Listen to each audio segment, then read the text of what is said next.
Okay, it is time to begin, and well, we still have 1 minute. Oh, time to go. My clock is slow, sorry. Okay, if anybody has any problems hearing me, please let us know, email us. So anyway, good evening, everyone. As you just saw, we are recording this program, so if you don't want your picture showing, then you need to hide your self-view. Okay, so welcome to the February Squirrel Hill Historical Society program. Pittsburgh's role in uniting the states with telegraphs, 1844 to 62, with Dr. Edmund Russell and Lauren Winkler. Our program coordinator, Todd Miller, will introduce our speakers in a moment. But before that, I have a few announcements. First, I would like to introduce our officers and board members. I'm Helen Wilson, Vice President. Our President, Jim Hammond, couldn't be here tonight.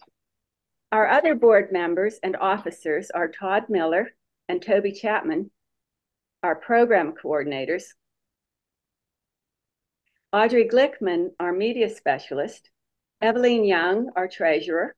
Tony Indivina, our email coordinator. And Stanley Klein, our membership coordinator. Other board members are Charles Suckup, Todd Wilson, and Wayne Bossinger. Our board member, Dr. Jean Binstock, has resigned, and we send her best wishes for her future life.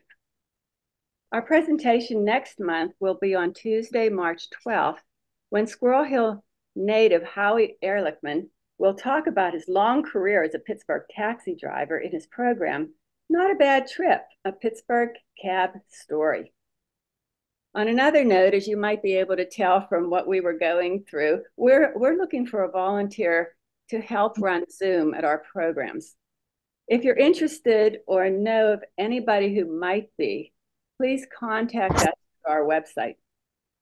Last announcement, our speakers have requested that audience members do not use the chat function until after their presentation because it will be distracting to them. Please save your questions and comments until they've finished, and then we'll open the chat and you can send them your questions and your comments on the chat, and they will read them and respond to them. So I think that covers it. So I'm going to turn the program over to Todd Miller. Well, thank you, Helen, and good evening, everyone. I'm Todd Miller, the program co-scheduler, along with Toby Chapman, and I thank you for being here to learn about Pittsburgh's role in uniting the states with telegraphs and the East End's role in uniting the city with telephones. Our speakers this evening are Dr. Edmund Russell, a professor of history at Carnegie Mellon University, and Lauren Winkler, a self-employed cartographer who is passionate about bringing historical and cultural data to life through sleuthing and geovisualization by collaborating on projects with universities and historical researchers. She works with Dr. Russell and is also a member of our group. Dr. Edmund Russell, our first speaker tonight, is a professor of history at Carnegie Mellon University. He studies environmental history, history of technology, and American history. His major research topics have included the environmental technology of the history of war, coevolution of human and non-human populations, and the environmental and technological history of capitalism. He is currently writing a history of the U.S. transcontinental telegraph, which was built in 1860 and 1861. At this time, it is my pleasure to introduce Dr. Edmund Russell. Dr. Russell, the floor is yours. Thank you very much. Can everyone hear me? Yes. Yes, good. It's very kind of you to invite me to speak, and I'm very pleased to present along with Lauren Winkler. We've been collaborating for about 3 years now on bringing data about the development of the American telegraph system to life. I'll speak first, and then at the end of my talk, I'll introduce Lauren. As Todd suggested, I do study the history of technology and environmental history as my primary fields. And right now, my primary interest is in the development of the American telegraph system, with a particular interest in the completion of the transcontinental telegraph. That was built across the American West in 1860-61, 8 years before the much better known transcontinental railroad, which in many ways copied what the telegraph had done. The reason we remember the railroad and not the telegraph was that the telegraph happened to be completed during the outbreak of the Civil War, and the railroad was completed after the Civil War was over. And although I was interested primarily in the western part of this telegraph system, what we typically call the transcontinental part, which was built between Missouri and California, I realized it was essential to understand how telegraphs developed in the East as well. And in order to get a handle on the development of the whole system, I wanted to develop a digital map that could show change over time. And that's what I collaborated with Lauren on. And I'll be demonstrating that as we go. Now let me share my screen and show my PowerPoint. So I'm going to talk about the American telegraph system with several slides about what happened in Pittsburgh. I will qualify this by saying that Pittsburgh's telegraph system is not the primary focus of my research, so I do not have in-depth knowledge about it, but it is an interesting point on the development of the telegraph system, and it was one of the important stations. Here's what I'd like to tell you about. First, I want to give an overview of why telegraphs were important, then describe how the United States built its telegraph system. I'll talk about what the stages of system growth were. Then I'll demonstrate our digital map to show how it illustrates growth. And then finally, I'll focus on how the telegraph came to Pittsburgh. Telegraphs were important in uniting and expanding country.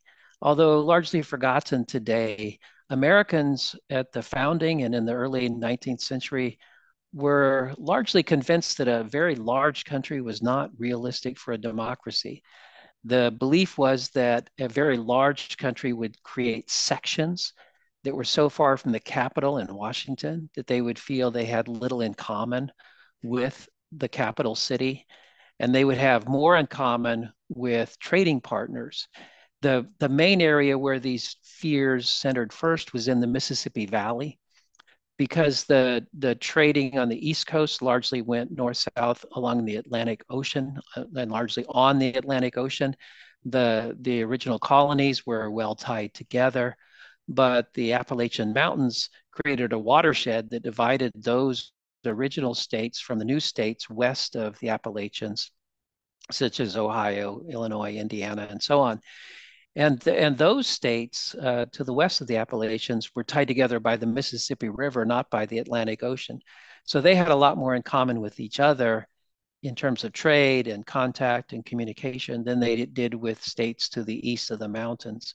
And there was a great fear that the Mississippi Valley would break off and create its own nation. And as the nation extended farther west, that fear was repeated over and over again. Well, by chance, the United States was expanding westward at the same time that two transformative technologies came online. Those were steam engines and telegraphs. Steam engines were important on railroads, which is what we often think of first, but they were also important on boats and ships. They accelerated the rate of communication and transportation on rivers and oceans, and then on railroads. And they were hugely important for transporting people and goods and mail. They went hand in hand with telegraphs. So railroads started spreading in the 1830s, telegraphs in the 1840s. And the creation of a transcontinental nation really depended on these two technologies to create the infrastructure, the network, the system that tied together this unusually large country and enabled it to stay together. So they were really important.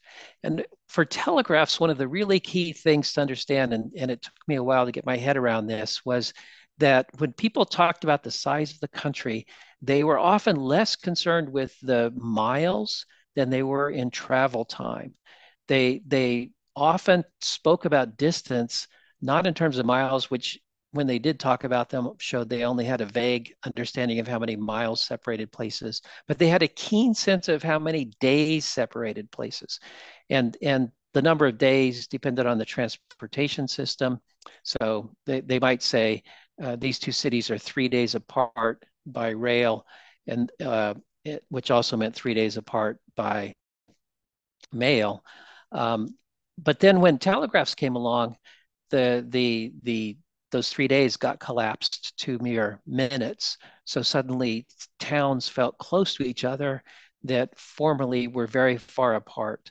I coined this term temporal distance to try to capture the way people in the 19th century thought about what separated them. And it was time, travel time, more than the physical distance that they worried about. And by eliminating the temporal distance between communities, telegraphs made people feel united and made physical expansion realistic. One of the popular phrases of the 19th century was the annihilation of time and space, which sounds hostile and destructive and negative, but it was used in the 19th century in a positive sense. Americans loved the idea that they were annihilating time and space. What they meant was by reducing transit time, temporal distance, they were making space go away. And the ultimate of this was telegraphs, because they reduced transit time to almost nothing.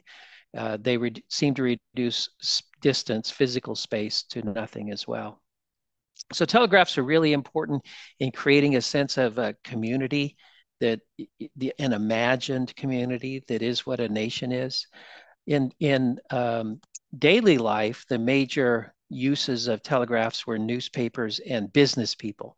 It was expensive to send a telegram, and so ordinary people did not use them for routine correspondence. They relied on the mail system, which was much cheaper. If they sent a telegram, it was usually for a very special occasion, such as a birth or a death in the family. So that's an overview in a very broad brush way of why telegraphs were essential in the 19th century in knitting together a very large nation and making it realistic to govern it. Let's talk now about how the United States built telegraphs. Most countries in the world had the government build telegraphs. They saw telegraphs as an extension of the postal system that they already had. They thought telegraphs were simply another way of transmitting information, just like the postal system. So the government took over building telegraphs. Very few countries left telegraph construction in the hands of private companies. The US was one. England was another, though England ended up deciding that wasn't a good idea and nationalized the telegraph system. The US was very unusual, leaving it in the hands of private companies. The federal government did fund the first prototype line. It was built in 1844 between Baltimore and Washington by Samuel Morse, who invented one of the telegraph systems. There were other competing systems to send telegrams. So the federal funding was very important in proof of concept. It showed that telegraph systems could work over a reasonable distance.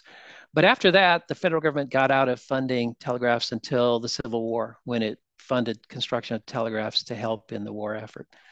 In the meantime, private corporations had control of construction of the telegraph system. So they built almost everything in the United States before 1861. The telegraph companies were usually small and regional, usually operated within a single state. There were over 100 telegraph companies in the US by 1853. Eventually, those companies started consolidating, and then eventually, after the Civil War, Western Union became a national monopoly. But that process of consolidation took decades. Telegraphs built their systems using a particular financial model. They used the lure of telegraph offices in a town as a way to convince local business people to buy stock in their telegraph company.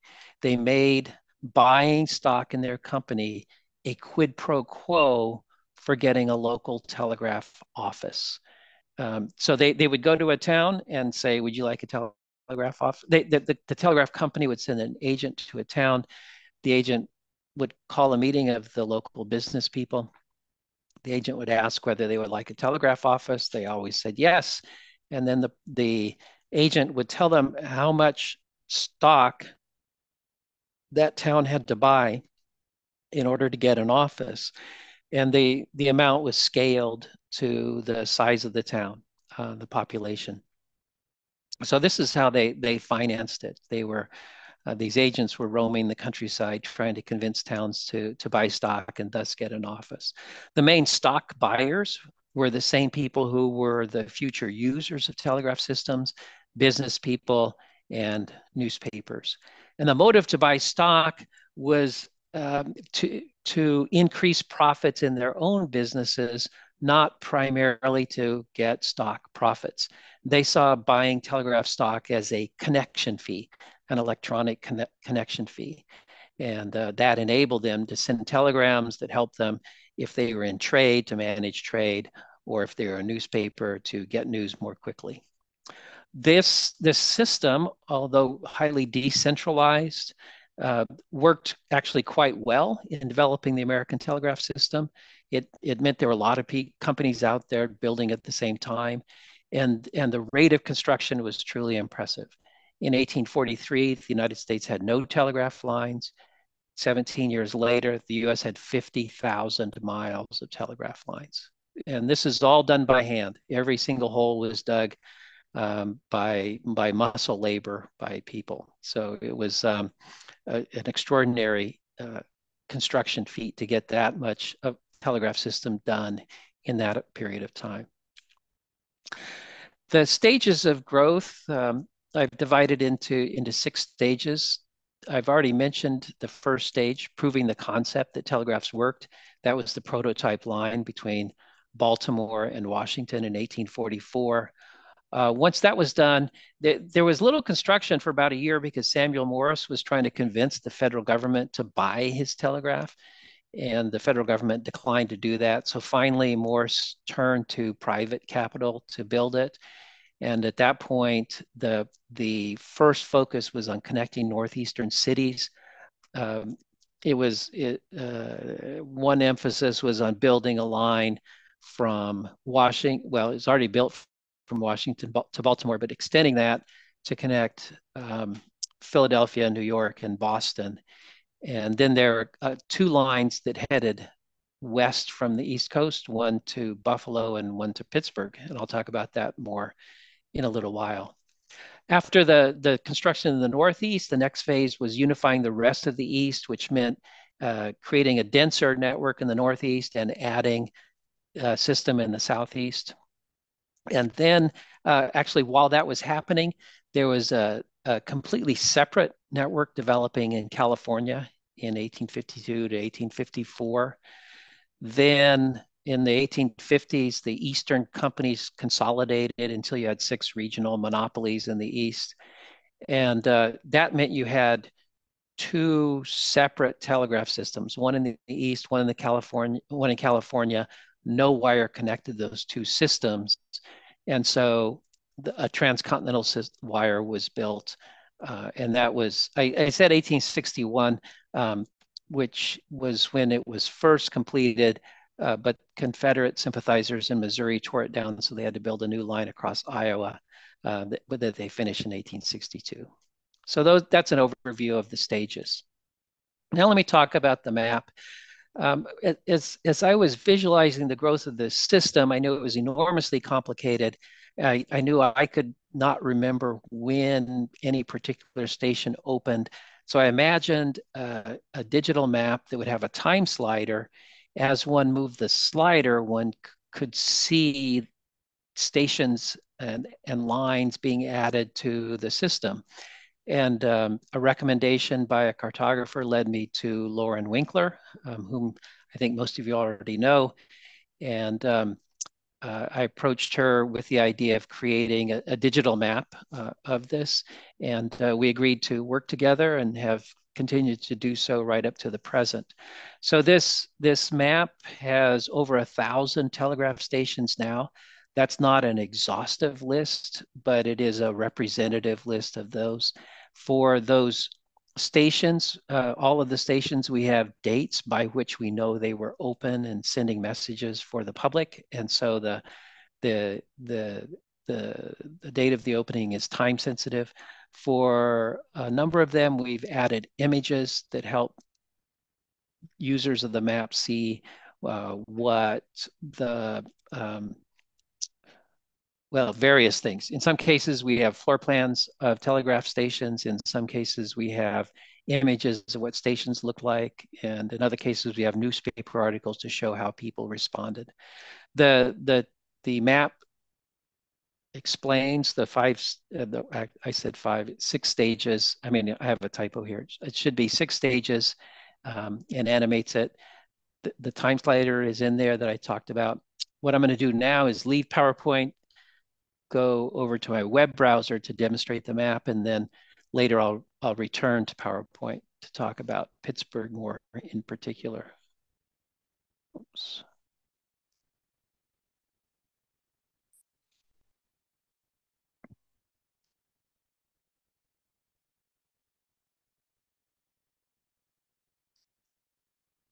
Okay, so this is the digital map. This map is hosted by the Carnegie Mellon libraries. It is free to anybody in the world. So I hope that some of you will be inspired to use it on your own afterwards. When you first land on the site, you get this landing page that gives the title of it. There's a very brief summary of why telegraphs were important. We have instructions for how to use the map here. We have instructions for how to cite it for scholars who want to cite it. If you close that, you then see a story panel on the left that describes the stages of telegraph construction. As you scroll through or scroll down through and see the various stages, the map on the right automatically resizes and moves around in space to focus on what you're seeing. So phase 1 proof of concept is that experimental line between Washington and Baltimore built in 1844. And here you have a drawing imagining what it looked like to send the first telegram over that line. Then that second phase is connecting northeastern cities. That line was built from Washington up the East Coast to Baltimore and then up to Maine. And I mentioned one line went to Baltimore, another to Pittsburgh and farther west.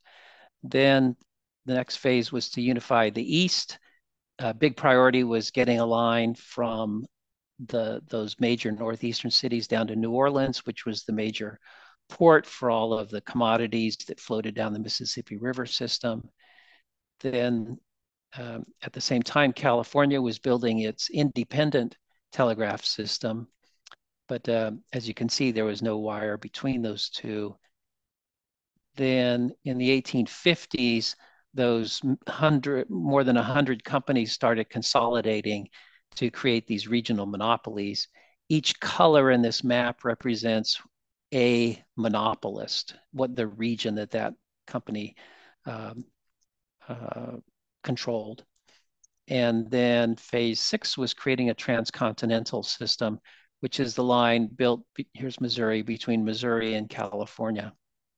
And this is an example of the kind of image we have. This is from a California, I'm now on the story panel on the left. When the transcontinental line was done, you can see that a California newspaper was showing it as a way that was connecting the whole continent in a way it had not before. When you close this panel, then you see the whole map.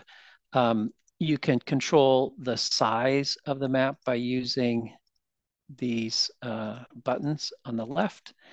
And there is the time slider here. So what I hope this is my favorite thing of all, is the time slider. I hope you'll play with it and see how the telegraph system developed over time, and you can go forward and back in time to animate what is happening. What I want to show you now to get you primed for thinking about Pittsburgh is to go back to the beginning here. So we're in 1845 now. I'm going to make this bigger.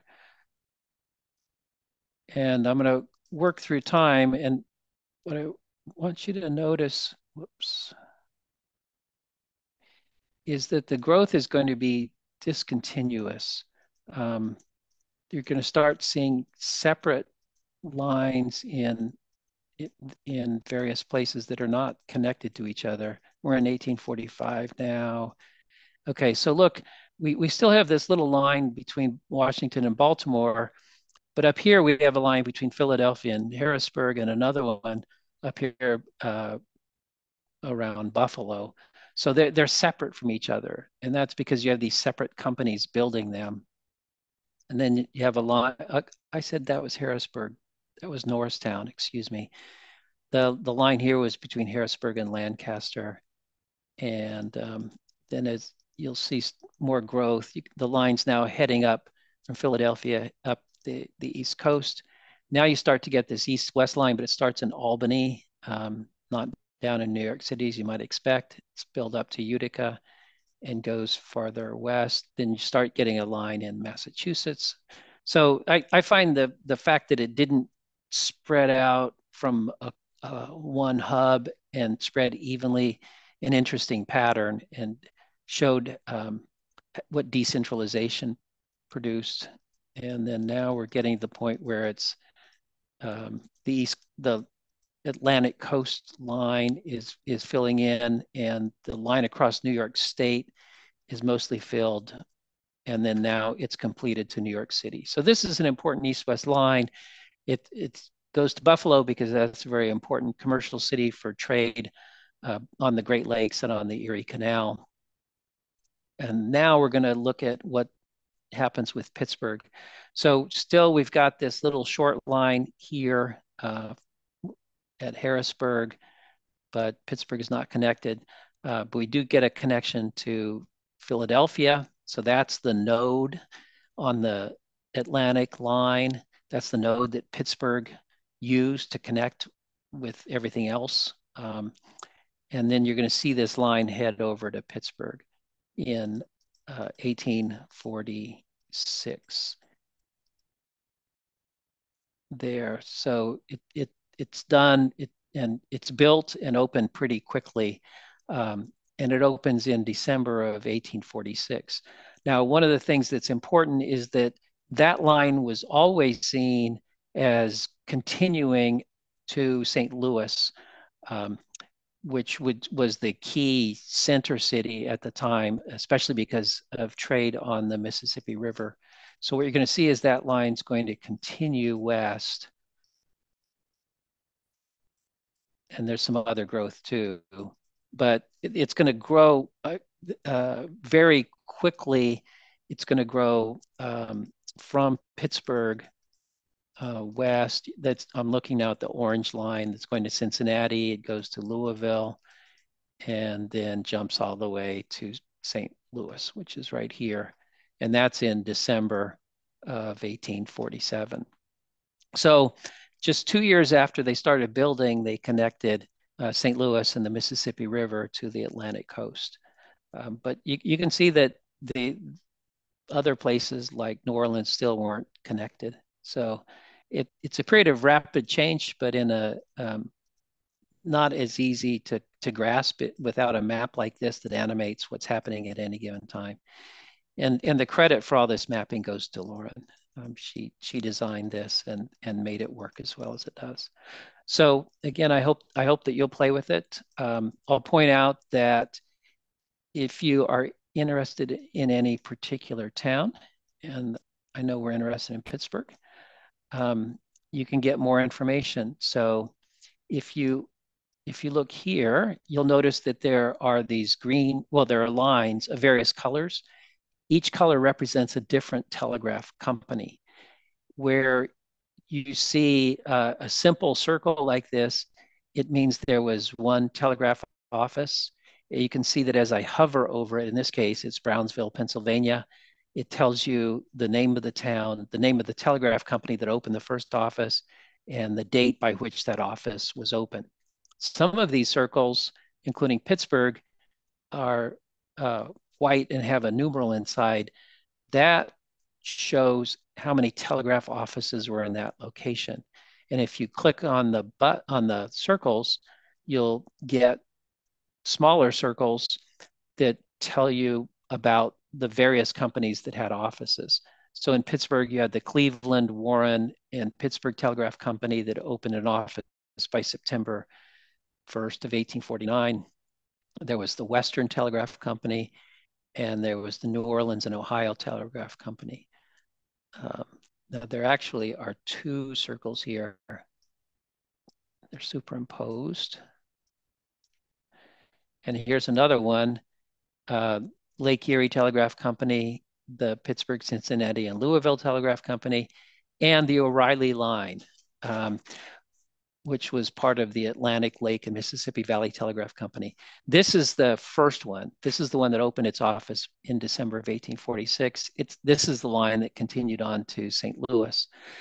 You'll see here that we've got the circles at a particular location where we know the address of the office. We located the offices on the map. And if you click on this circle, you get an information panel on the left that tells you, in some cases, the towns, the offices had alternate names. Pittsburgh doesn't.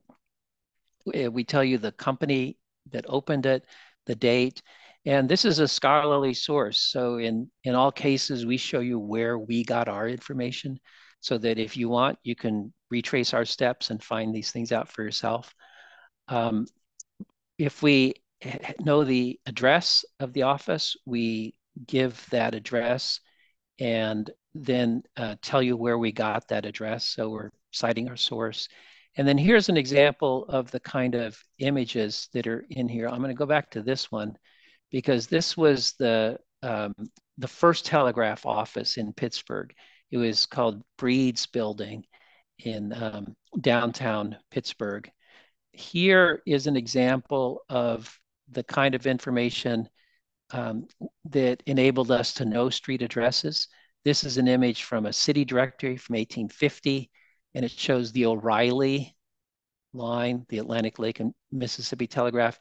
By this point, it had moved to a different building, the Odeon building on 104th Street. And then here we have a clipping from a newspaper that appeared when the telegraph first opened in Pittsburgh. And the newspapers were thrilled to be able to get news very quickly. This is the day that the Pittsburgh Gazette said, "We have the pleasure of presenting our readers the first of the dispatches received by the Lightning Line from the East." Dispatch was the standard term for what later was called a telegram. So if you read newspapers from the late 1840s and 1850s, you'll also often see the word dispatch, and that usually means a telegram. And it was called the Lightning Line because lightning was a synonym for electricity, and electricity is what powered the system. I'll mention that all of these lines were powered by batteries. So in 1860, when there were 50,000 miles of line, every single mile was powered by batteries. Here, the Gazette is praising the facility of sending the message. People crowded in the telegraph office to see messages arrive, and the paper promises to give news via telegraph as fast as it can. And it's very proud. The last line is, "The news is now emphatically received by lightning and printed by steam." This all has to do with speed of communication. So received by lightning means it was brought by electrical wires and traveled at the speed of lightning. And printed by steam means that the printing press was powered by a steam engine, and that was a faster way to print than the old manually operated presses. So that's an example of the kind of information that you can find in our map, and we continue to add new information to it. I'll just mention that down on the right, you'll see this box that's labeled layers, and that enables you to turn features on and off. So, for example, if the railroads we have included in here, we have historic state and territory boundaries, and those are time sensitive as well. If you want to see if there's a correlation between precipitation and telegraphs, you can do that. It's here. One of the ones that I was very interested in, especially for the western part of the story, was the status of native land ownership. And this we were able to map, Lauren was able to map because of data from a historian named Claudio Sant, who has created a database of information of cessions. And my computer is a little slow. I'm not going to tarry here because it's so slow, but if you want to look at it yourself, you'll see time-sensitive mapping of the land still owned by native groups, and you'll see the point at which title transfers to the federal government from natives. So with that, I'm going to go back to PowerPoint.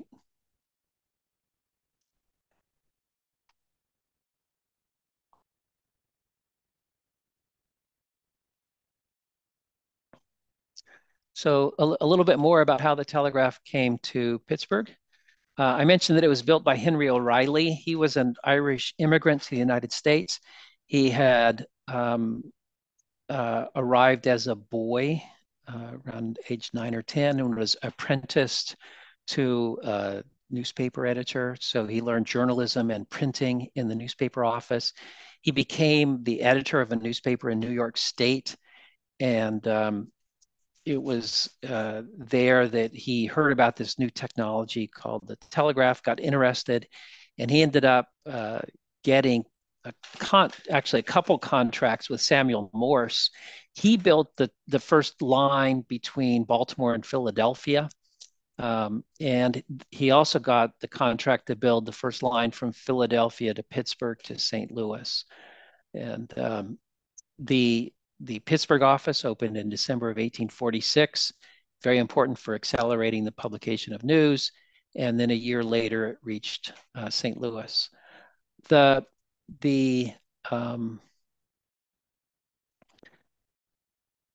Pittsburgh Daily Post in December of 1846 was so excited about this new telegraph that was about to reach town. It hadn't quite reached the city, that it started predicting what great things were going to happen. The Post said people in Pittsburgh are now going to be able to read about what happened in Congress before the people in Washington could read it in their newspapers. And then this is something I love, and I'm quoting the Daily Post here. Pittsburgh will know what occurs in Boston nearly an hour before it happens. Pittsburgh will know what occurs in Boston nearly an hour before it happens. And then it explains the speed of the galvanic fluid being so much swifter than the motion of the earth. The galvanic fluid is electricity. And what they're saying is time travel. They're saying that the information from Boston about what happens is going to arrive in Pittsburgh an hour before it was sent. And what this comes down to is differences in local times between the two places, but not because of time zones. There were no time zones yet. However, people knew how fast the Earth turned and they knew that the sun reached Boston about an hour before it reached Pittsburgh. So what they were saying is, if somebody in Boston, if a big event happened in Boston, let's say a building caught fire, that information could be telegraphed from Boston at noon, and then it would arrive in Pittsburgh at 11 a.m. So that's what they mean, that Pittsburgh knows what happens in Boston before it happens. Pittsburgh knows at 11 a.m. that a fire breaks out in Boston at noon. And so I should fill in one missing piece that I left out. In the absence of time zones, every community in the United States set its own clocks, and every one of them set noon at the time when the sun was most directly overhead. So towns were not an hour apart the way they are today with time zones, or 2 hours or 3 hours, nice big increments. Instead, towns were 5 minutes apart, 10 minutes apart, 23 minutes apart, all depending on when the sun happened to be overhead in that town. So the telegraph introduced this idea of time travel through technology that ends up being a theme in science fiction later on. So the Daily Post just loved this idea. This is a wonderful age, the age of steam and lightning. And these are really the two transformative technologies of the 19th century. Today we often think about this as a period of the Industrial Revolution, which puts the focus on manufacturing, and that's really important. But what you see people aware of at the time in the 1840s is not manufacturing as much as transportation of people, goods, and information. And what they're really wowed by is steam and electricity, railroads, and telegraphs.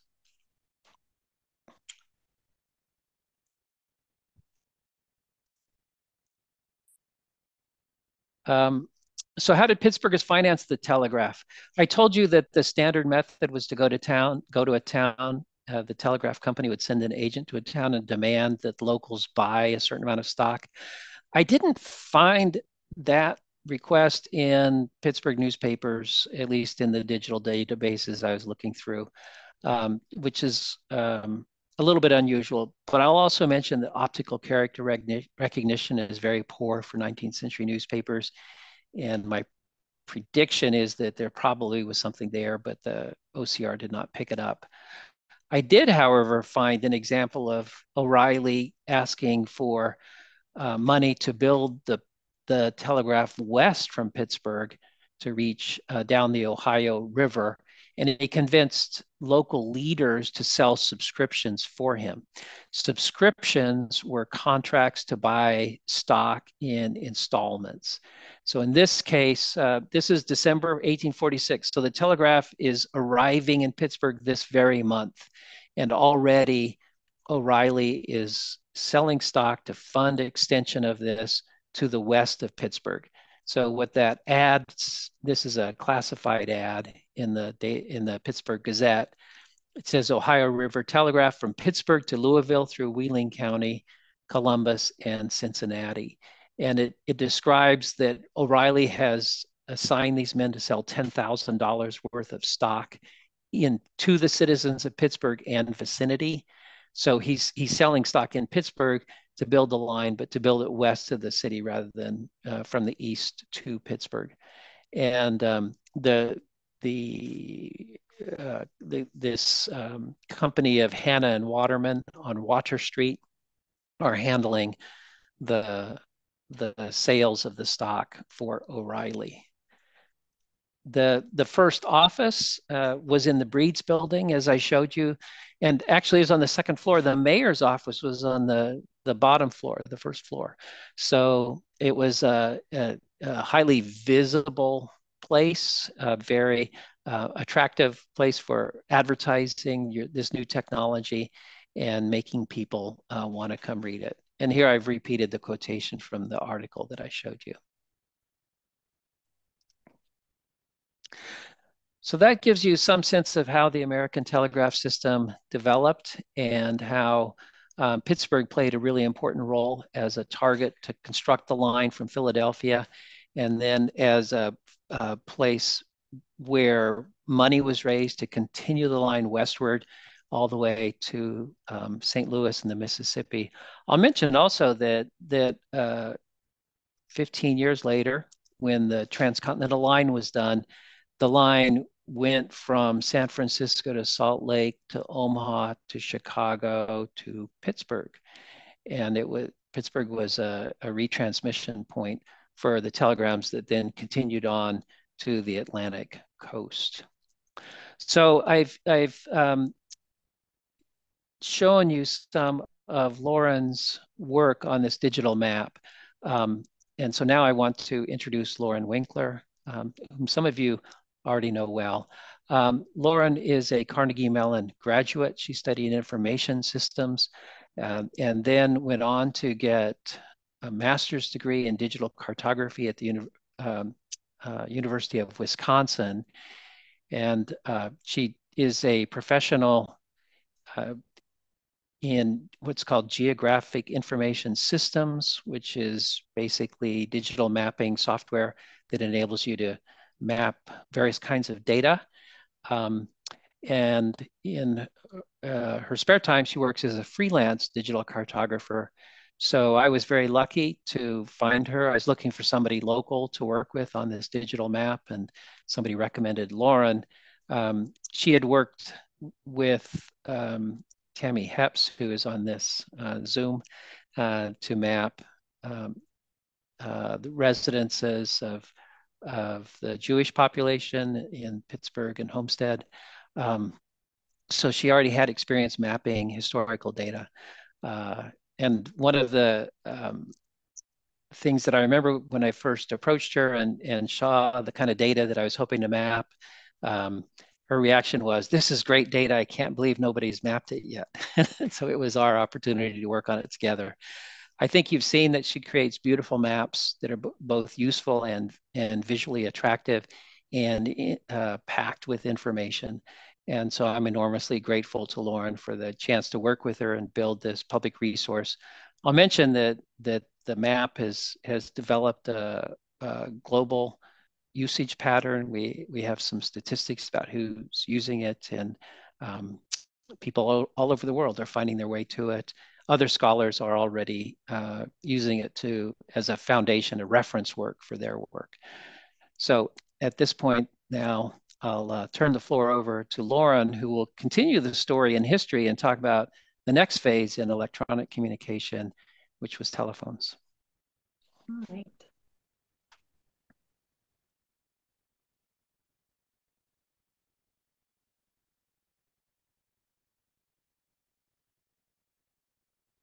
Okay, thank you so much, Ed. As Ed showed, we have spent almost 3 years researching and mapping the development of the telegraph, but the telegraph, from everything that I found when I was first approached to give this presentation, really didn't come to Squirrel Hill. The telegraph office was downtown. So over the past few months, I have spent time researching the telephone and how it connected our area and the East End. So as Ed demonstrated, our map shows the development of the telegraph system in the United States from its inception in 1844 to the completion of a transcontinental telegraph system in 1862. But of course, telecommunication continued to evolve dramatically in the decades that followed, and Pittsburgh and the East End remained at the forefront of that evolution. In Pittsburgh, the transition from telegraph to telephone was led by Captain Thomas B.A. David. His career in Pittsburgh telecommunications spanned over 6 decades. Here are 2 images of Captain David at age 26 and 74. Born in Lawrenceville in 1836, Captain David began his career as a teenager in Pittsburgh's early telegraph offices downtown, working alongside Andrew Carnegie, where he quickly progressed from telegraph messenger to telegraph operator. The work must have been easy for him. By the age of 16, he was already managing one of Pittsburgh's telegraph offices, and within 2 years, he was managing the telegraph office in Wheeling. Here you can see the locations of Pittsburgh's first two telegraph offices downtown, the ones that we showed you on our web map. The first office was on 4th Avenue in the heart of Pittsburgh's financial district. The second was in the St. Charles Hotel at the corner of 3rd Avenue and Wood Street, less than a block away. On the left, you can see the ads for 2 telegraph offices and an 1850 city directory. It was very common when there were multiple telegraph offices for them to be very close to one another in case somebody could deliver a message about a block away. When the Civil War broke out in 1861, Captain David was put in charge of the Union's military telegraph lines and built the first telegraph line following a moving army in the world. These were temporary lines used to send messages back and forth between the battlefield, commanding officers, and the main telegraph office in Washington, D.C. These 2 images show crews setting up these temporary telegraph lines on the battlefield. You can see them setting up the poles and carrying wire. You can still see a monument to Captain David, Andrew Carnegie, and the other military telegraph operators of Allegheny County at the Soldiers and Sailors Memorial in Oakland. Following the war, Captain David returned home to Pittsburgh and served as the district manager for the Western Union Telegraph Company. In 1874, perhaps inspired by his work as a telegraph messenger boy and military telegrapher, he established a local telegraph system that put all of the large businesses of the city in communication with each other by connecting printing telegraphs to a central office. He called this network the Central District and Printing Telegraph Company. Instead of connections from city to city, from the downtowns like we saw in the telegraph map, this system connected points within the city. Businesses could subscribe to the network for $1 per month, or about $29 per month in today's money. Each subscriber would receive a printing telegraph in their store, office, or dwelling, with a wire connecting them directly to the central office at the First National Bank building at Wood Street and 5th Avenue downtown. At the central office, an operator received the message and repeated it over the line of the intended recipient. Before the arrival of the telephone, this local telegraph system was handling over 40,000 messages a year. But technology would soon change dramatically. 3 years later, in 1877, Gardner Hubbard, Alexander Graham Bell's father-in-law, introduced Captain David to the newly invented telephone. Captain David began experimenting with the telephone, connecting a wire from his house at 232 Shady Lane, now Shady Avenue, to another building on his property. Here you see 232 Shady Lane on an 1872 Hopkins map, and the same location today, looking north toward Target, the East Busway, the Cavendish Apartments, and the former Minatello's restaurant. The first experiments with the telephone in Pittsburgh were on our very own Shady Avenue. Soon after, David strung a wire from the Central District and Printing Telegraph Company office at 5th Avenue and Wood Street to the Iron Exchange building on 4th Avenue and invited the public to an exhibition, one that the Post-Gazette called the, quote, grandest exhibition ever held in Pittsburgh. As he was preparing to introduce the telephone to Pittsburgh, Captain David received this letter from the Thomas Edison, suggesting that hello should be used in place of Alexander Graham Bell's recommended greeting of ahoy. So had it not been for Captain Thomas David, lifelong Pittsburgher, we may be answering today's phone calls with ahoy instead of hello. The Central District and Printing Telegraph Company installed a crude telephone switchboard in their central office downtown and published this list of about 300 subscribers, Pittsburgh's first telephone book. There were no phone numbers yet, since there were so few subscribers that customers could ask to be connected to someone by name. Here in this snapshot from the city's first phone book, subscribers marked with a plus sign already had a telephone. You can see that Carnegie Brothers and Company and Carnegie and Company didn't yet have a telephone, so they must have still been relying on the printing telegraph. But by the end of 1879, just 2 years after Captain David first experimented with the telephone on Shady Avenue, almost all of the telegraph printers had been replaced by speaking telephones. The Central District and Printing Telegraph Company remained the main telephone company in Pittsburgh for the next 30 years until it was absorbed into the Bell Telephone Company. And Captain David lived the rest of his life in Pittsburgh's East End, in East Liberty. So as we saw, Pittsburgh's first telephone exchange was at the First National Bank building at 5th Avenue and Wood Street, sharing a building with the Western Union Telegraph Company. At this point, each subscriber had a phone with a wire that led directly into the exchange. As you can see in this image on the left from 1881, when a subscriber picked up their phone, it would connect to a central telephone exchange, where an operator in the exchange would see a metal flag drop or later a button light up. This was their cue to connect one end of a wire to the corresponding spot on the switchboard to answer the call.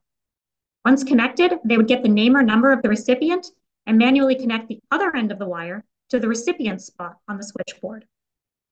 On the right, you see an 1895 telephone switchboard from Arizona. Zooming in, you see that it holds connections for up to 50 phone lines, and you can see how an operator would have connected a wire from a caller to their recipient. Over the next 20 years, 10,000 people in the Pittsburgh area subscribed to telephone service. And as you can imagine, as more and more people subscribe to telephone service, with every phone having a wire connecting it directly to the downtown office, it created a spaghetti of wires throughout the city. As you can see in the drawing on the left from Broadway in New York City in 1889, and at Center and Frankstown Avenues in East Liberty here in 1906. Besides being an eyesore, the mess of wires was a liability, as a storm that toppled wires could cripple communication and create major electrical hazards, as you can see in these images from New York's blizzard of 1888. Incidentally, they are having a snowstorm today. So as early as 1882, the Central District and Printing Telegraph Company began moving their wires underground, the first company in the nation to do so.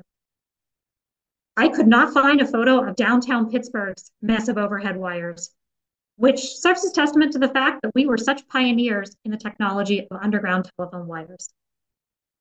So as the telephone company was moving their wires underground, Pittsburghers were quickly becoming early adopters of this new technology. At the 1887 meeting of the National Telephone Exchange Association in downtown Pittsburgh, the secretary reported the number of subscribers in proportion to population for several major cities. At this point, Pittsburgh had a higher proportion of telephone subscribers than New York, Philadelphia, Brooklyn, and Chicago. Subscribers here averaged 8 calls per day. By 1889, Pittsburgh had the third largest increase in subscribers in the country after Boston and New York. Long-distance service arrived here by 1892, and wealthy businessmen could talk to New York for $4 for 5 minutes or talk to Philadelphia for $3 for 5 minutes. In today's money, that is over $100 for a 5-minute conversation. Like the telegraph in its early days, this was clearly a service for the elite of the city. To handle the increased business with all these subscribers, a new central office and several branch offices were built throughout the city. After an 1887 fire at the First National Bank building temporarily shut down telegraph and telephone service, downtown Pittsburgh needed a new central telephone exchange. In 1890, construction began on a new 7-story exchange at 7th Avenue and Montour Way, designed by famed Pittsburgh architect Frederick Osterling. The new building would offer 3 times the capacity of the previous exchange. According to the Library of Congress, this may be one of the oldest telecommunication facilities still in use in the country. That's it, just a few years ago, downtown. The first exchange that I could find in Pittsburgh east of downtown opened in Oakland in 1886 near the corner of Craig Street and Washington Street, which is now called Winthrop Street. This site on the left is now part of Carnegie Mellon, but as you can see in the building on the right, much of the neighborhood retains its 19th century character. The first exchange in the East End opened in 1888 at Center Avenue and South Highland Avenue in East Liberty. All wires entering this exchange were underground. Considering this is 1888 and New York City still had their mess of wires at the time, leading up to their Great Blizzard, the East Liberty Exchange was cutting edge for its day. This became known as the Highland Exchange. The building still stands today. One of the first exchanges to open outside the city was in Wilkinsburg at Franklin Avenue and Center Street in 1889. Another early exchange to open outside the city was in Oakmont, also in 1889. And for more information, the Oakmont Historical Society has a fantastic presentation about telephone service in Oakmont on their YouTube channel. As subscribers continued to increase more and more, the Central District and Printing Telegraph Company began building 2 new downtown exchange buildings. The first building on 7th Avenue and Cherry Way was adjacent to the 1890 building, allowing it to double its capacity. So 13 years after they built it, they needed to double capacity. This became known as the Grant Exchange and included lines in the northern section of downtown. The second building on 4th Avenue and Cherry Way, about a block from the city's first telegraph office from 1846, became known as the Court Exchange, and it included lines in the southern section of downtown, including lines along 2nd Avenue reaching toward Hazelwood. These ads from 1909 and 1910 show early telephone usage at the Grant, Court, and Highland exchanges and show how usage differed between commercial and residential areas. In 1909, the commercial Grant Exchange downtown had its peak at 10 a.m., a lull at noon for lunch, a smaller afternoon peak at 3:30 p.m., and then a steady drop-off at 5 p.m. at the close of business. The Highland Exchange in the residential East End had its peak between 8 and 9 a.m., perhaps when people were purchasing groceries, coal, and other household goods, a small peak at noon for lunch, and then an evening peak at 7:30 p.m. The next year's ads show a similar pattern at the Court and Highland exchanges. These telephone usage curves provide valuable insight into how people went about their day in early 20th century Pittsburgh. The earliest telephone operators were boys, but according to a 1952 journal article in Western Pennsylvania history, their, quote, instinctive bent for mischief, end quote, led to poor public relations. In 1882, the telephone company began to hire female operators, and by 1900, nearly all telephone operators were women. Women could go to telephone operators training school downtown to learn the trade and become what was known as hello girls. The women had to be in good health with good hearing and eyesight and mental alertness. After 4 weeks of training, they had to pass an exam to prove that they had a sweet temper and a clear, distinct voice. The exam and the training must have been cutthroat. According to this 1909 ad, 53% of applicants failed to pass the preliminary exam, and another 33% failed training.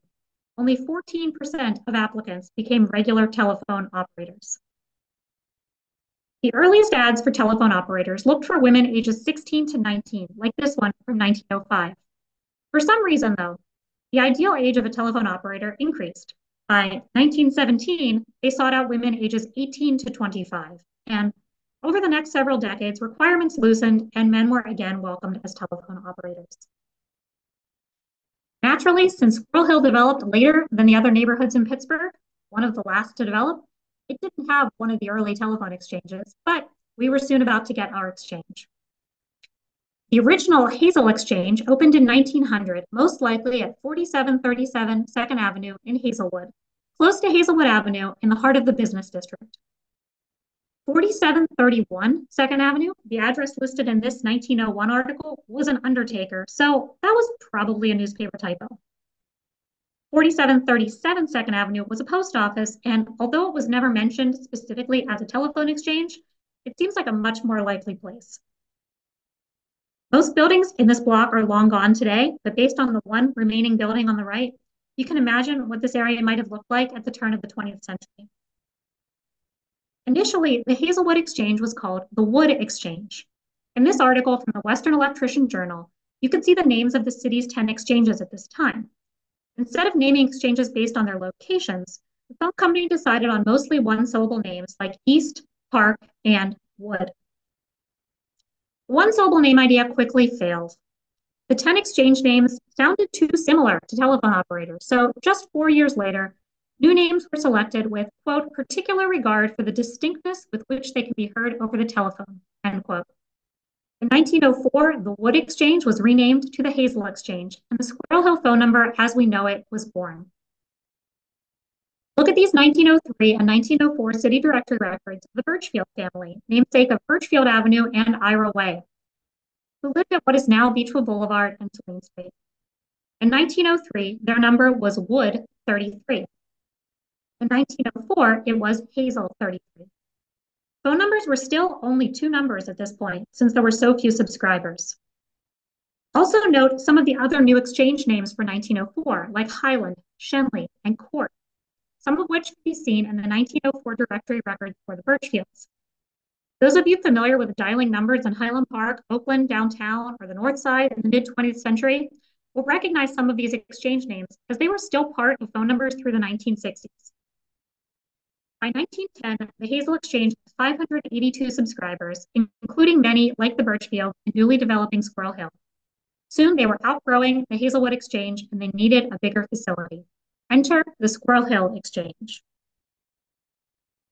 In 1916, the company, which was now called the Central District Telephone Company of Pennsylvania, bought a plot of land at the corner of Murray Avenue and Pecusset Street and awarded contract construction of the new Hazel Telephone Exchange, the first in Squirrel Hill and the one still in use today. The lead architect, John T. Windrum, designed over 60 of these telephone exchanges. Construction of the three-story brick building began in 1917 at a cost of around $82,000 or $2.1 million in today's money. It was complete by 1918 when landscaping work began. The Squirrel Hill Telephone Exchange was one of the first buildings on the block when it was built. But as we know, Squirrel Hill developed exponentially in the 1920s. Notice these vacant lots in 1923 that all had houses just 2 years later.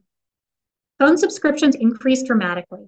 By the early 1930s, there were over 9,000 subscribers at the Hazel Exchange, using up almost all of the available phone numbers. The exchange needed to expand accordingly. So notice the difference in the size of the exchange in these Sanborn maps from 1925 and 1951. If you look closely in this 1990 photo of the exchange submitted to Historic Pittsburgh by a Squirrel Hill Historical Society member, Patricia Hughes, you can see a slightly lighter brick color on the right side of the building. That is the 1930s edition. In 1933, with the increase in new subscribers and the new technology of dial phones, the company built a three-story addition to the exchange, installed new dial equipment, and upgraded homes and businesses to dial phones.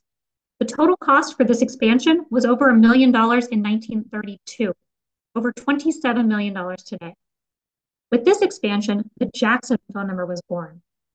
For the first time, phone numbers in Squirrel Hill could now be in the Hazel Exchange or the Jackson Exchange. With a dial phone, a caller no longer needed an operator to initiate the call. They could dial the full number themselves. They needed to identify which exchange the recipient belonged to, so the call could connect first to the exchange and then to the subscriber. To make it easy to dial, each exchange was abbreviated to 2 letters, where each letter corresponded to a number. A, B, and C were represented by a 2, D, E, and F were represented by a 3, and so on. With this system, Hazel numbers started with HA, or 42, and Jackson numbers started with JA, or 52.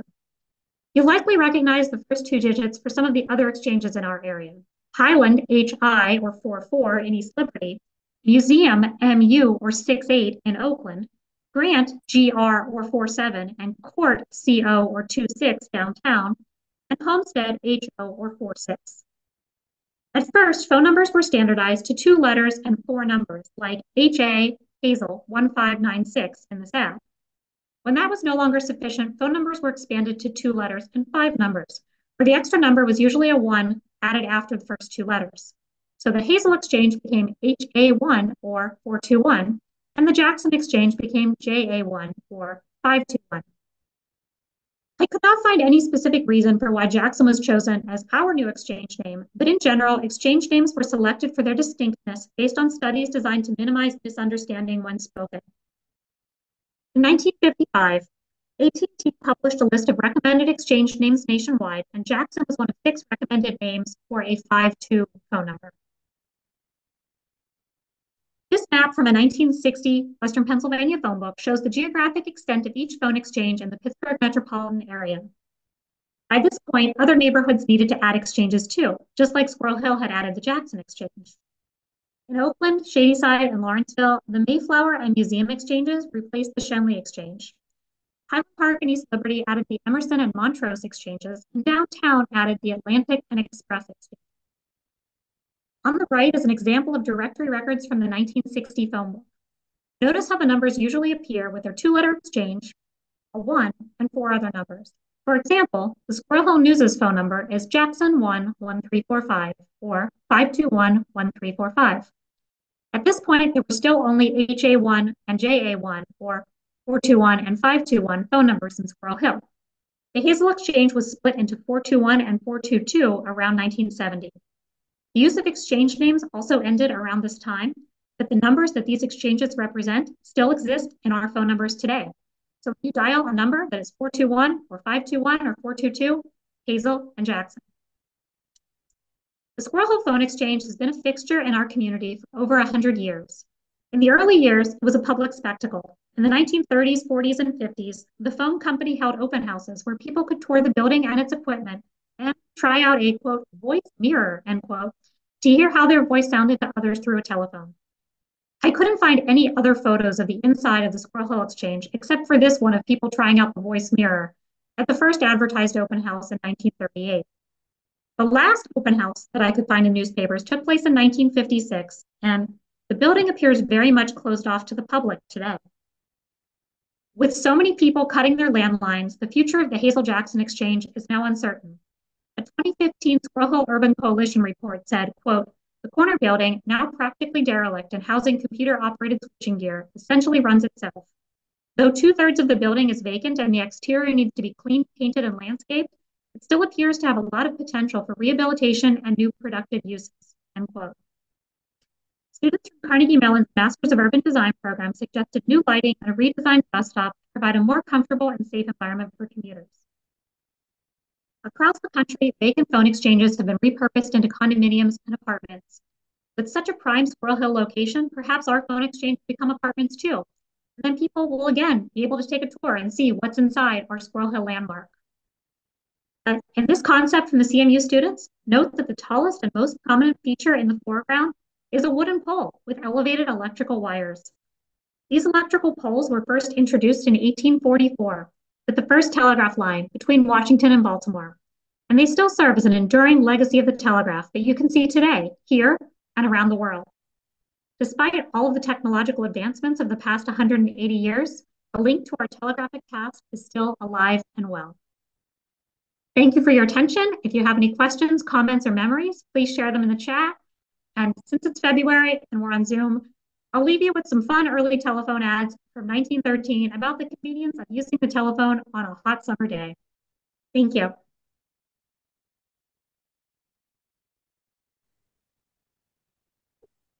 Thank you, Lauren and Ed. The most engaging presentation. Taught us a lot about our local history with respect to the telegraph and the telephone. I see we have a question in the chat. Oh, thank you. Oh, a comment, outstanding presentation. Indeed. But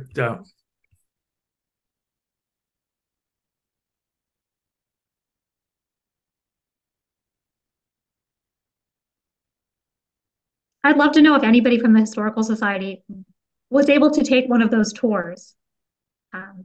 I couldn't find any tour after 1956, but I've never seen the inside and I would love to.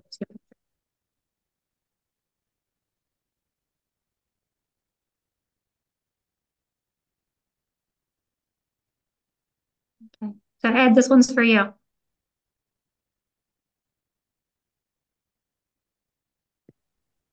Thanks for the question.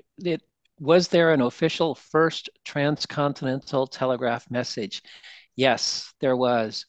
The Chief Justice of the California Supreme Court, whose name was Stephen Field, sent the first official telegram. It went from California to President Abraham Lincoln in Washington, D.C., and announced that the line was open across the continent. He sent it rather than the governor of California because the governor happened to be out of town when the line was done. One of these trivia facts, the line was opened a little bit sooner than was expected, so the governor did not know to be in place, and so he got upstaged by the Chief Justice of the Supreme Court of California.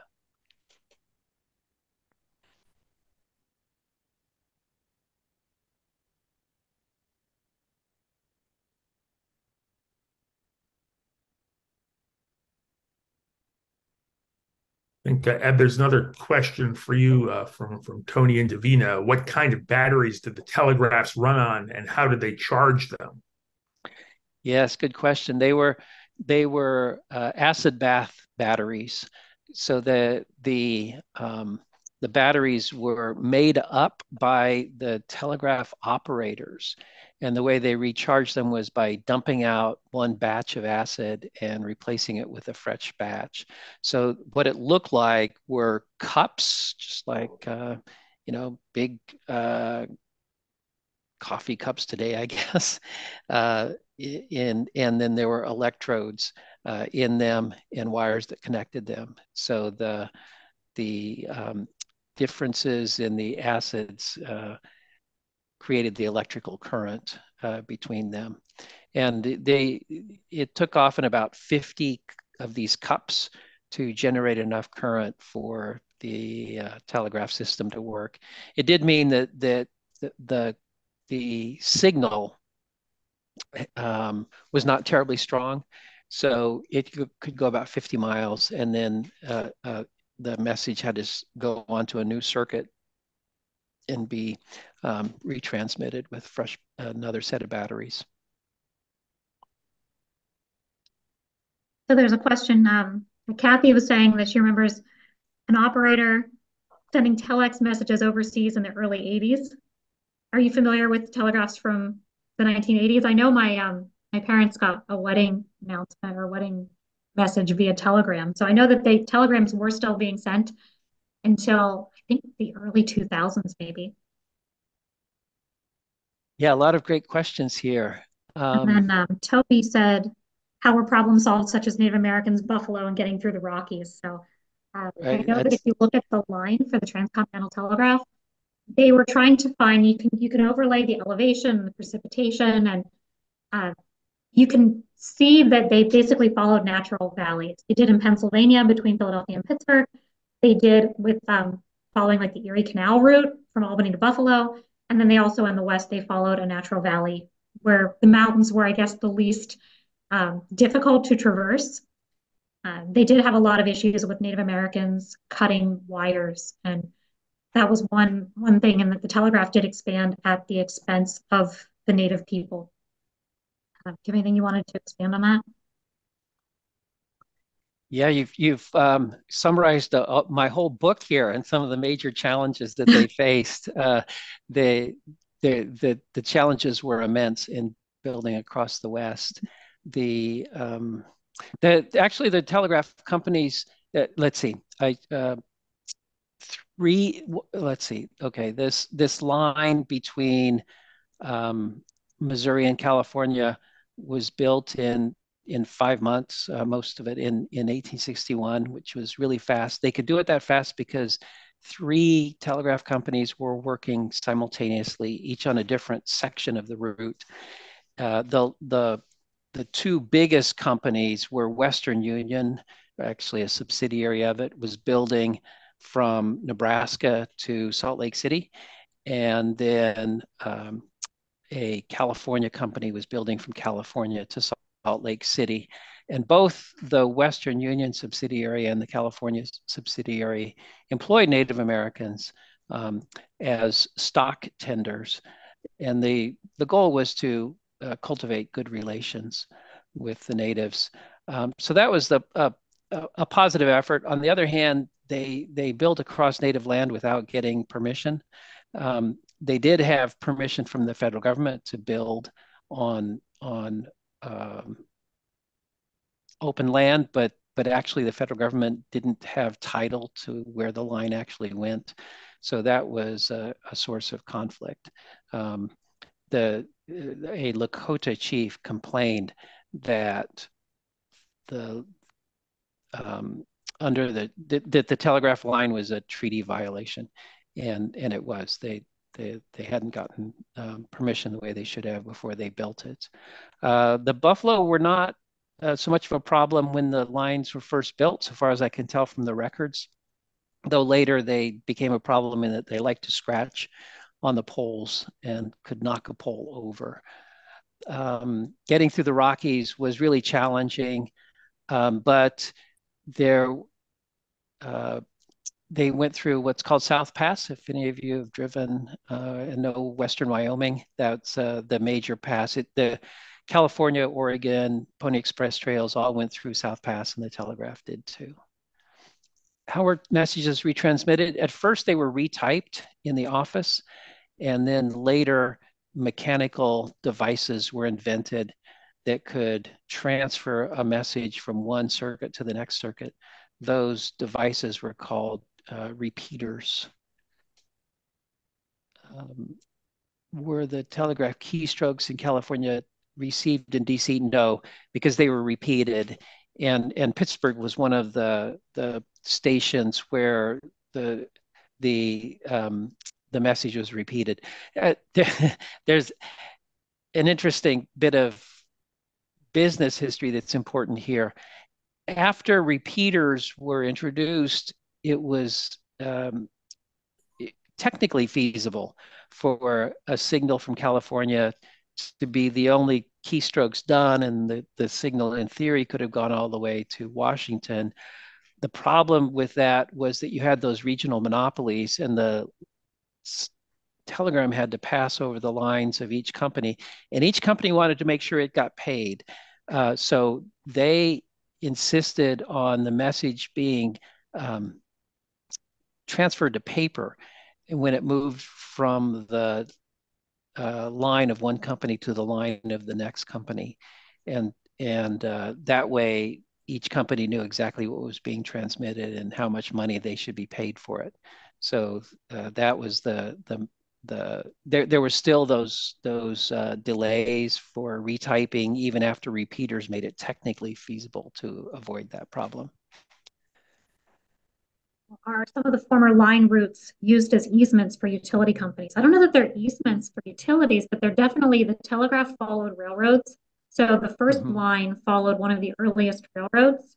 It was probably the Washington Branch Railroad, something like that, between Baltimore and Washington. So a lot of the telegraph lines are still railroads and roads and trails today. Do you know, are they for utilities also? Probably. I think they share some of the poles.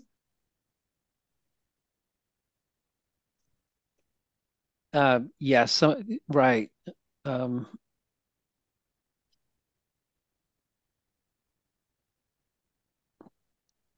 So I haven't studied today's utility lines specifically, but I think I would agree with Lauren that, I mean, now we see multiple kinds of electrical wires on the same poles. So clearly within cities that's happening. And I mean, a lot of it is that there's an incentive to put the wires on the same routes. Just companies are responding to the same incentives that they can put it along a road or a railroad.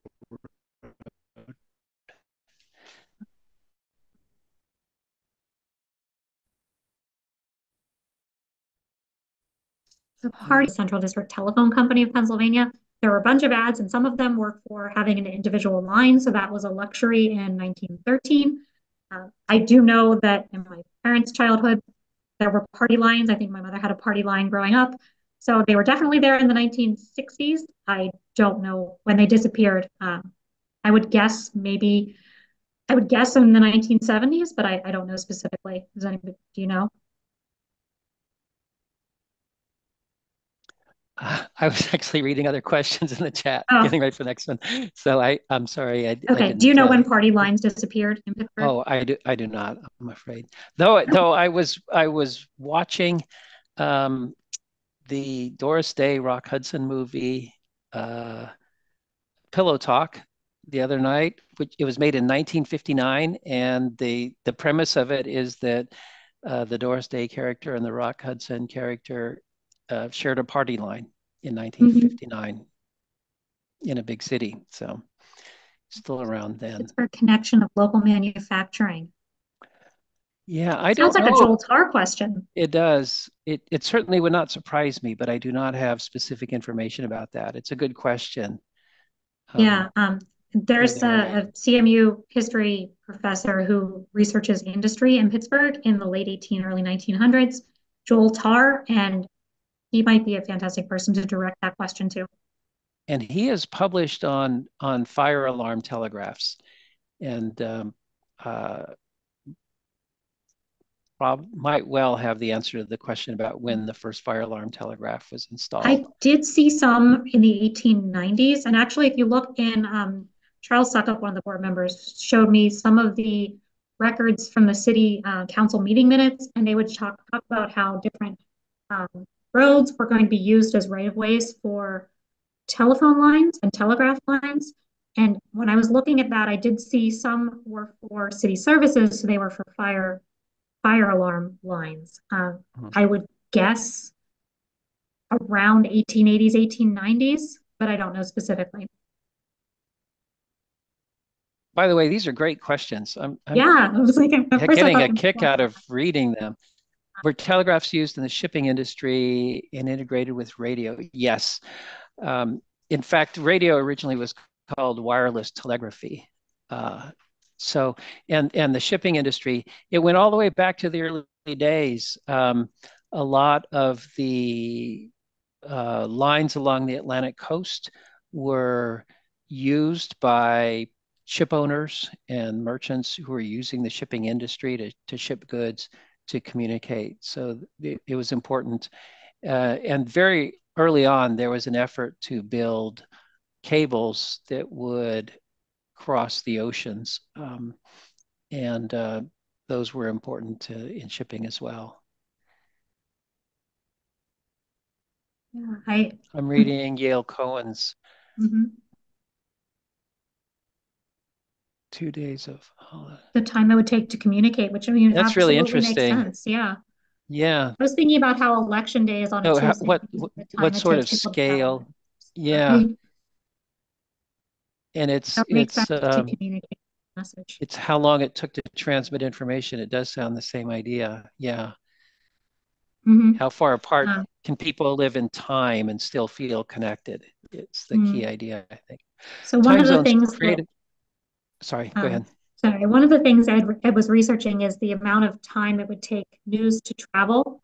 You were looking at election data, and you were looking at different cities in the U.S., looking at this temporal distance concept. And I believe that's going to be in your book, but some of the at one point, it took longer for news to travel to Salt Lake City before the transcontinental telegraph than it did for news to travel to England, to London, because we had there had been a telegraph cable across the Atlantic before there was a transcontinental telegraph.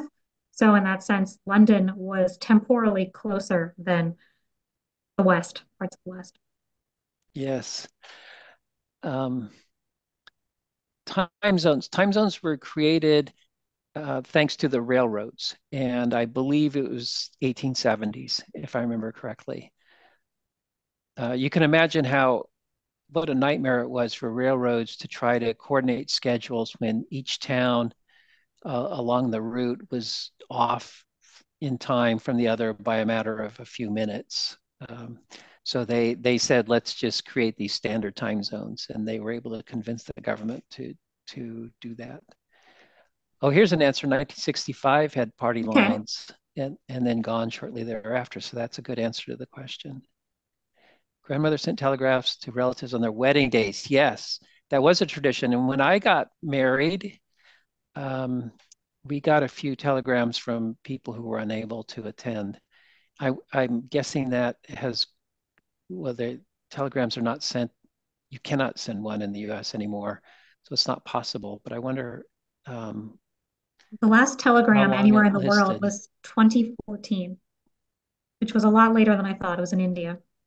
I don't know when the last telegram in the US was, but before then.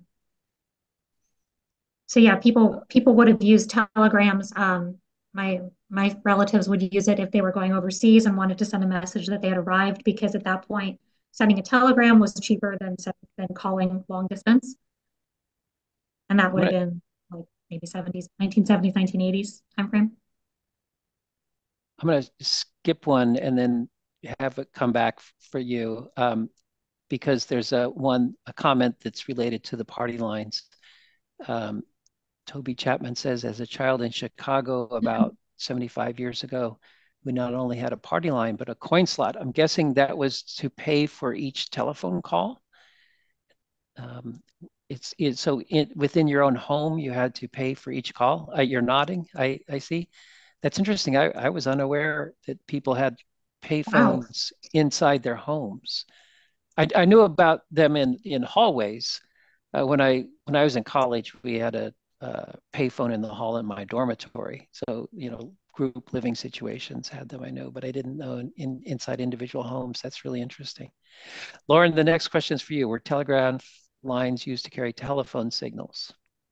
The poles were definitely the same. I don't know that the line specifically, that wire specifically was used. And it's not that at some point they decided instead of connecting a wire directly from every subscriber to the central office, at some point they created the exchanges, and then the exchange would carry like one more powerful wire, for lack of a better word, from that exchange to the central office, or maybe they didn't need them. So I don't know specifically, but I know they use the same poles, but probably not the same wires. Do you know? I don't know for sure. I suspect they ended up, I suspect they could have used the same wires, but that because the two systems coexisted in time, they probably put in new wires just because you wouldn't want to be trying to send both telegrams and telephone signals over the same wire at the same time. Mm-hmm. So that would be my guess. Utility rights to private. So the U.S. government allowed utility rights to private companies even back then. Yes. So the short answer is it's complicated. It depended a lot on how settled an area was. So for the question is about right of way for telegraph lines, and this would apply for telephone lines too. For that transcontinental line I mentioned, the federal government gave permission to use the public domain for free. In some states, telegraph companies were given the right to build lines along public roads. So there was pretty free access there. When companies built along railroad routes, which they often did where they could, they had to get an agreement from the railroad to do that. And they actually got a good deal out of it. They would strike a deal with the railroad in which the railroad would transport their materials, and then out of it, the telegraph company would have a wire that was for its own business, but then another wire that was just for the railroad company to use for its own business purposes.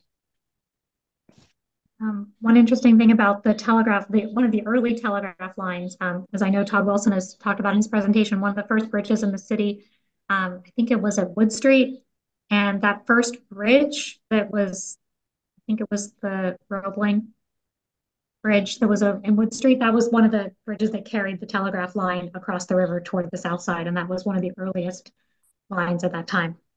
Hmm. So I think it was probably a private bridge at that point, but it was a private telegraph company putting its wire over a private bridge.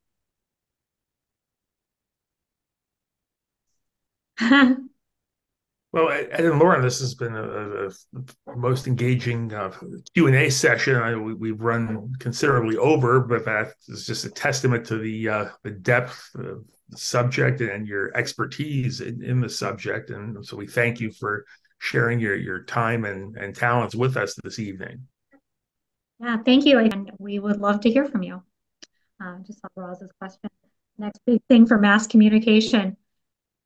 I mean, what I was researching, and I realized our phone company, our phone exchange has been there for 100 years, is only a third in use now, and it might turn into apartments. So, I mean, I think we're already on the next big thing in that now everything is wireless, right? So most people, I was talking to Ed about this, and I'm like, oh, do you have your Lincoln line? And he said, no.